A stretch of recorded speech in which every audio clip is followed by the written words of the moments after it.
Assalamualaikum warahmatullahi wabarakatuh. Selamat siang para pemirsa dan adik-adik mahasiswa sekalian.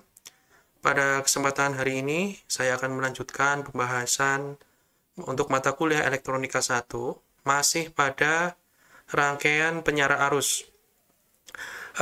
Hari ini, saya akan membahas mengenai rangkaian penyara arus yang menggunakan jembatan dioda. Jadi kita menggunakan suatu rangkaian jembatan dioda yang terdiri dari 4 dioda. Oke.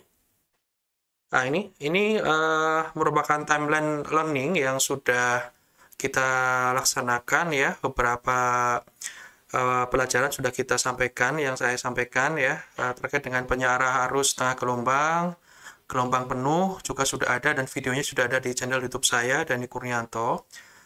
Untuk sekarang kita masuk ke season 5, yaitu penyara arus dengan jembatan dioda, seperti itu ya.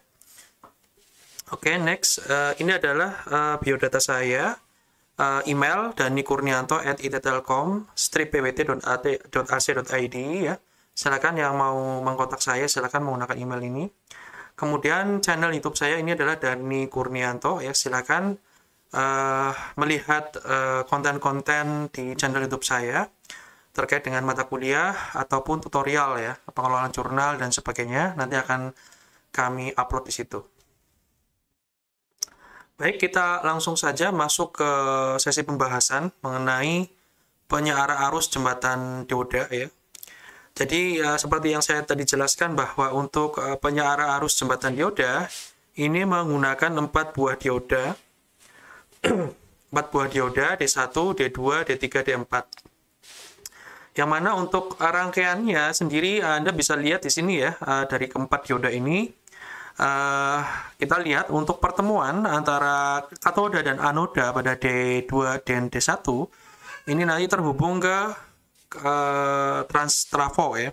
Kemudian untuk pertemuan katoda dan anoda pada D3 dan D4 ini juga terhubung ke trafo sekunder. Kemudian pertemuan antara katoda dan katoda antara D2 dan D4 ini nanti akan menjadi kutub positif. Kemudian untuk pertemuan antara anoda antara D1 dan D3 ini menjadi kutub negatif. Sedangkan ini adalah beban dari rangkaian ini, seperti itu. Ini prinsip kerjanya ya, sama-sama seperti yang sudah kita bahas bahwa pada saat arus atau tegangan sinusoida muncul pada tegangan kumparan sekunder, maka di sini kondisinya adalah pada siklus positif, maka dioda dibias maju ya, dibias maju. Kemudian pada siklus negatif ya, dioda dibias mundur. Nah, nanti kita akan lihat mana saja pada saat pembiasan maju, mana yang dibias maju dan mana yang dibias mundur ya, seperti itu. Kita lihat di sini. Nah, ini kita langsung masuk ke pembahasan ya. Pada saat setengah siklus positif pada kumparan sekunder trafo ya. Ini pada saat setengah siklus positif ya, ini kita lihat bahwa dioda D2 dan D3 ini dibias maju ya. Sehingga di sini bisa kita lihat seperti saklar tertutup. Sedangkan untuk D1 dan D4 ini adalah dibias mundur sehingga open circuit ya, seperti saklar terbuka seperti ini. Arus akan mengalir melewati terminal atas pada sekunder trafo ya, melewati D2, kemudian melewati beban R, kemudian melewati D3 ya, kembali ke kumparan sekunder trafo pada terminal bagian bawah ya. Kemudian pada bagian beban ini akan muncul tegangan output seperti ini ya. Seperti gelombangnya seperti ini, mirip dengan pada gelombang sekunder trafo ya, seperti itu. Kemudian pada setengah siklus negatif ya, ini setengah siklus negatif, apa yang terjadi? D2, D1, D2, D3, D4. Yang dibias maju ini adalah D1, D4 ya. Sedangkan D2 dan D3 sekarang dibias mundur sehingga seakan-akan sebagai saklar terbuka atau open circuit. Nah, arus mengalir melewati keluar melewati kumparan sekunder trafo pada terminal bagian bawah ini. kemudian melewati D4, kemudian melewati beban F, kemudian melewati D1, dan kembali ke kumparan sekunder trafo pada terminal bagian atas. Ya. Pada bagian beban ini akan muncul tegangan output ya, seperti ini ya, dan ini merupakan siklus positif, walaupun pada kumparan sekunder trafo ini adalah siklus negatif. Ini yang dimaksud dengan penyearah ya. Penyearah artinya apa? Disearahkan menjadi siklus positif semua. Yang tadinya ya siklus positif dan negatif sinusoida menjadi outputnya adalah siklus positif semua seperti ini. Pada bagian bebannya muncul tegangan output positif juga untuk siklus negatif. Jadi untuk satu gelombang penuh pada kumparan sekunder trafo ini akan menghasilkan 2 bukit ya, 2 bukit pada siklus positif semua ya. Jadi satu gelombang ini menghasilkan 2 bukit pada satu siklus gelombang sinusoida, di mana kita bisa mencari rata-ratanya. Rata-ratanya tidak 0 karena ini tidak simetris ya. Rata-ratanya tidak 0, atau VDC-nya adalah 0,636 kali VM. VM ini V puncak dari tegangan output yang disearahkan ya, VM. Nah, kita lihat di sini hubungannya. Untuk tegangan rata-rata atau VDC ya, kita harus tahu dulu bahwa untuk tegangan puncak dari tegangan yang disearahkan ya seperti ini, itu nilainya sama dengan tegangan puncak pada atau yang muncul pada kumparan sekunder trafo. Seperti itu. Jadi V out puncak sama dengan V2 puncak. Oke. Nah, dari sini baru kita bisa dapatkan tegangan VDC yang besarnya 0,636 kali V out puncak atau kali tegangan puncak dari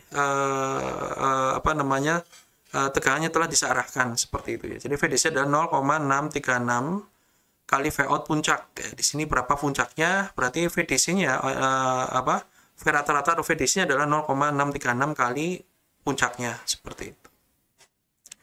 Contoh ya, misalkan pada kumparan sekunder trafo ini memiliki tegangan VRMS ya, tegangan efektif 12,6 volt. Maka kita mencari tegangan puncaknya sebesar 17,8 volt ya. V puncak adalah VRMS sebagai 0,707 ya, seperti yang sudah kita bahas pada video-video sebelumnya. Ini V puncaknya, V puncak dari tegangan sekunder trafo. V puncak ini sama dengan tegangan puncak yang disearahkan atau V out puncak ya. Sehingga tegangan puncak dari tegangan sinyal yang diserahkan itu adalah 17,8 volt juga ya, sama dengan yang tegangan puncak pada kumparan sekunder trafo. Sehingga kita masukkan rumusnya. Tegangan DC itu adalah 0,636 kali V out puncak atau 11,3 volt ya, 11,3 volt. Ini nilainya mendekati dari nilai dari tegangan efektif ya. Kalau pada saat kita membahas penyearah arus setengah gelombang maupun gelombang penuh menggunakan 2 dioda, untuk VDC-nya itu kan nilainya sekitar 50% dari V efektifnya ya, atau tegangan efektif dari kumparan sekunder trafo. Tapi kalau kita menggunakan penyearah jembatan dioda, kita mendapatkan ya sekitar berapa ini? 90%-an ya, 90% dari nilai efektifnya. Ini yang diharapkan seperti itu. Ya. Apabila diberikan tegangan beban atau pada RL ya, VDC-nya adalah 11,3. Jika bebannya kita memiliki resistansi sebesar 10 ohm, maka arus beban ini adalah sebesar 1,13 ampere. Di mana dapatnya? Ya ini 11,3 dibagi 10 ya. 1,13 ampere. Ya. Sekarang kita lihat untuk arus DC pada masing-masing dioda. Karena masing-masing dioda hanya menghantar setiap setengah siklus, maka batas IDC diodanya hanya paling tidak setengah dari arus beban ya. Jika arus bebannya adalah 1,13 ampere, maka arus diodanya itu hanya sebesar setengahnya ya, 0,565 ampere ya arus. Artinya batas kemampuan dioda sebesar 0,565 itu bisa mendrive arus beban sebesar 1,131. Nah, 1,13 ampere ya. Seperti itu. Contoh ya, ini yang tadi contoh tadi. Oh, ini tadi ya. Ya, ini pembahasan yang tadi ya. Pembahasan yang tadi ini. Kita mendapatkan tegangan puncak sekian, VDC-nya adalah 11,3 ya, sekitar 90% dari tegangan efektifnya ini sebenarnya, tegangan efektifnya. Nah, ini kita lihat untuk rangkumannya ya, dari setengah gelombang, gelombang penuh maupun jembatan. Kita bisa melihat tabel ini untuk langsung mencari nilainya ya. Ini mudah ya. Nah, misalkan nih, ada beberapa parameter dari banyaknya dioda, tegangan puncak yang disarahkan atau tegangan puncak outputnya, kemudian VDC-nya ini, arus dioda, IDC, kemudian juga puncak tegangan balik, PIV, kemudian frekuensi riak, frekuensinya berapa, tegangan keluaran DC atau VDC-nya. Ya, ini juga ada dua parameter ya, dua rumus yang bisa kita gunakan untuk VDC ini atau ini juga bisa. Misalkan ya, untuk setengah gelombang, ini kan kita menggunakan satu dioda. Puncak tegangan yang disarahkan itu sama dengan puncak tegangan pada kumparan sekunder trafo, V2 puncak, ini sama. Sedangkan tegangan DC yang rumusnya, tegangan DC adalah 0,318 kali Vout puncak, kali Vout puncak ini ya. Ini Vout puncaknya ini. 0,318 kali Vout puncaknya ini. Sedangkan arus diodanya ya sama dengan arus beban IDC-nya. Ini sama dengan arus dioda DC ya, IDC ya. IDC ya, seperti itu ya. Atau arus diodanya sebesar arus pada beban ya, arus DC pada beban. Ya, seperti itu ya.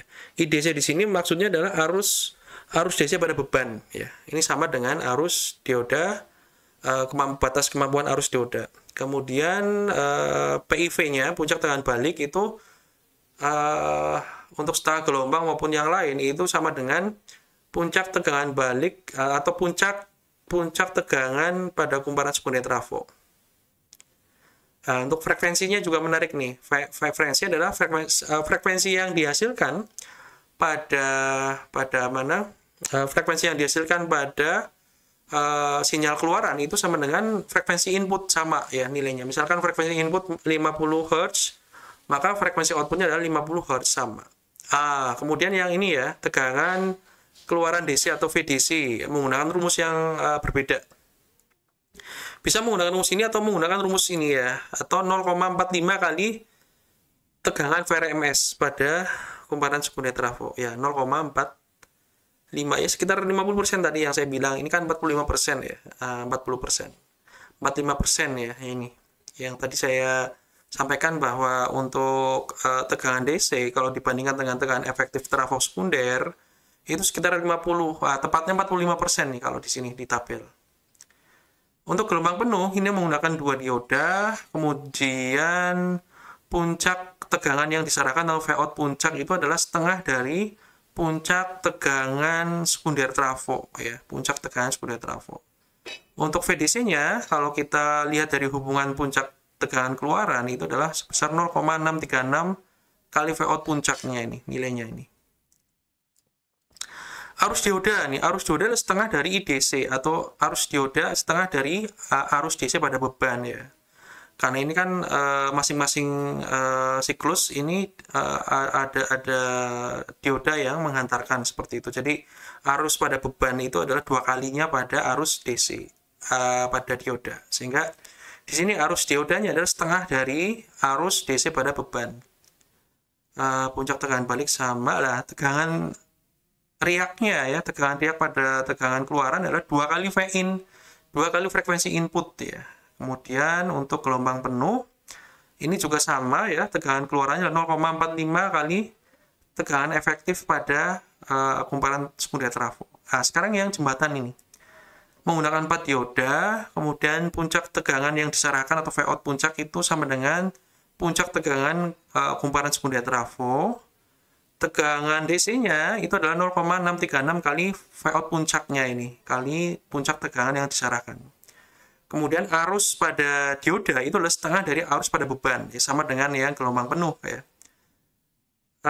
Puncak tegangan balik sama dengan puncak tegangan sekunder trafo, kemudian frekuensi riak pada output sama dengan 2 kali frekuensi dari input.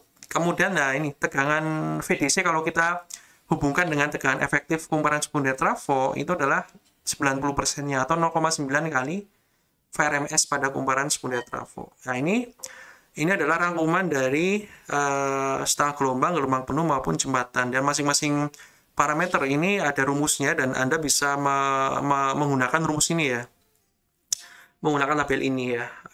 Bisa jadi Anda mencari ketika mencari tegangan DC-nya itu mencari tegangan puncaknya dulu yang diarahkan baru menggunakan rumus ini, atau sebenarnya bisa menggunakan rumus yang terakhir ini VDC ya. Itu mudah karena di soal itu biasanya diketahui tegangan efektif pada kumparan sekunder trafo ya. Itu yang bisa saya sampaikan. Terima kasih.